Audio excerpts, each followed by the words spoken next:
السلام علیکم ورحمۃ اللہ وبرکاتہ۔ میرے بھائیوں، آج کل ایک بات بڑے زور و شور سے پھیلائی جا رہی ہے کہ طالبان دیوبند کا پیدا کردہ ہے، اور افغانستان کے وزیر خارجہ امیر خان متقی کا دیوبند آنا اسی بات کی دلیل ہے۔ دیکھیے ذرا، دیوبند آ رہے ہیں افغانستان کے وزیر خارجہ عامر خان متقی، اور دیوبندیوں کے سوشل میڈیائی ڈیجیٹل مولوی بڑے خوش، فرحت و مسرت و استعجاب کے سمندر میں غوطہ ہیں۔ بڑے مہمان آ رہے ہیں۔ کتنے بڑے مہمان ہیں؟ ابھی لسٹ میں خوش نصیبی سے آ گئے، چھوٹ مل گئی ہے، چھٹی مل گئی ہے۔ کیوں نہیں آئیں گے وہ دیوبند؟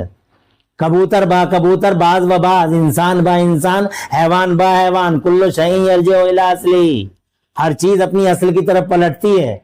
طالبان دیوبند کی کوکھ سے پیدا ہوا ایک بچہ ہے۔ طالبان کا فاؤنڈر دیوبندی وچار دھارا کا ہے۔ طالبان کے فاؤنڈر ملا عمر دیوبند کے اسٹوڈنٹ ہیں۔ کیوں نہیں آئیں گے دیوبند؟ الحمدللہ بریلی شریف سے نہ طالبان کی وچار دھارا ملتی ہے، اور نہ بریلی شریف کی وچار دھارا طالبان سے ملتی ہے۔ بریلی شریف الحمدللہ صوفی ازم میں وشواس رکھتا ہے، اہنسا، نان وائلنس، عدم تشدد کا پاٹ پڑھاتا ہے، مانوتا اور انسانیت کا جھنڈا بلند کرتا ہے۔ الحمدللہ بریلی شریف سے طالبان کی وچار دھارا نہیں ملتی، اسی لیے وہ دیوبند آئے، مگر بریلی شریف نہیں، بریلی شریف انہیں آنے کی اجازت ہی نہیں دے گا۔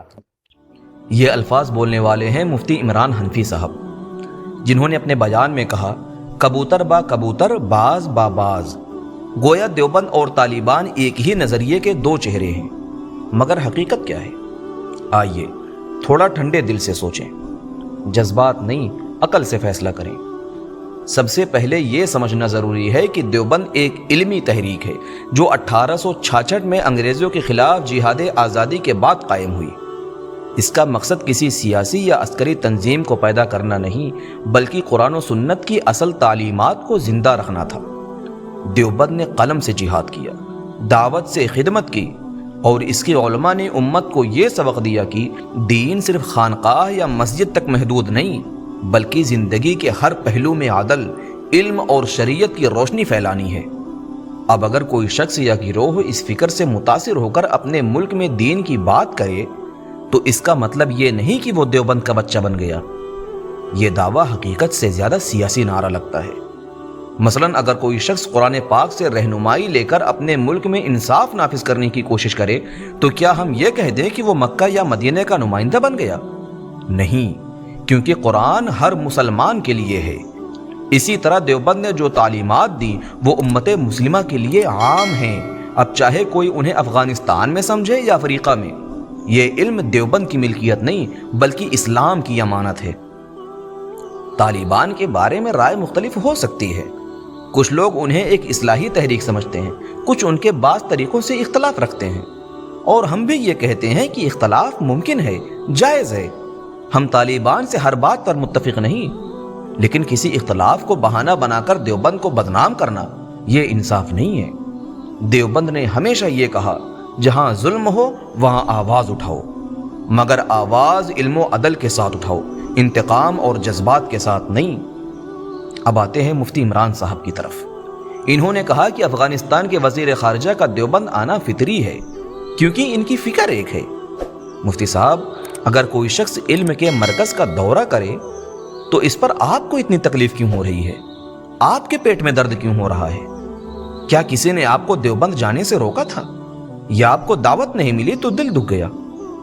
تھوڑا سا صبر کیجئے، یہ دیوبند کا استقبال تھا، آپ کی تنقید کا جواب نہیں۔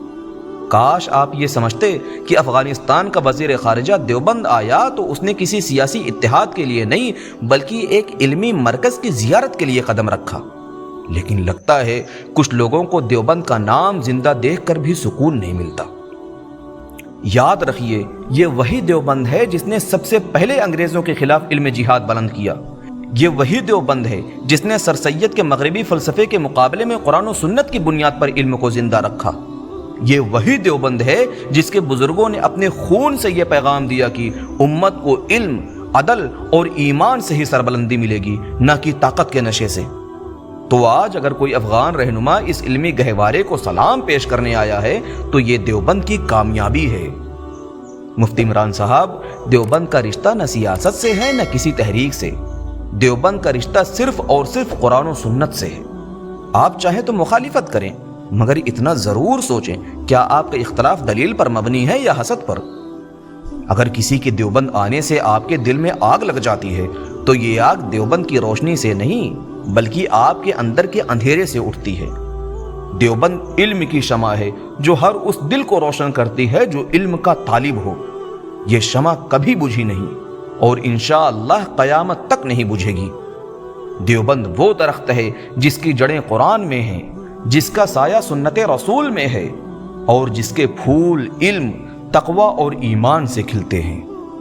تو جو لوگ اس درخت پر کیچڑ پھینکنے کی کوشش کرتے ہیں انہیں یاد رکھنا چاہیے کیچڑ ان کے ہاتھوں پر ہی لگتا ہے، درخت کی شان کم نہیں ہوتی۔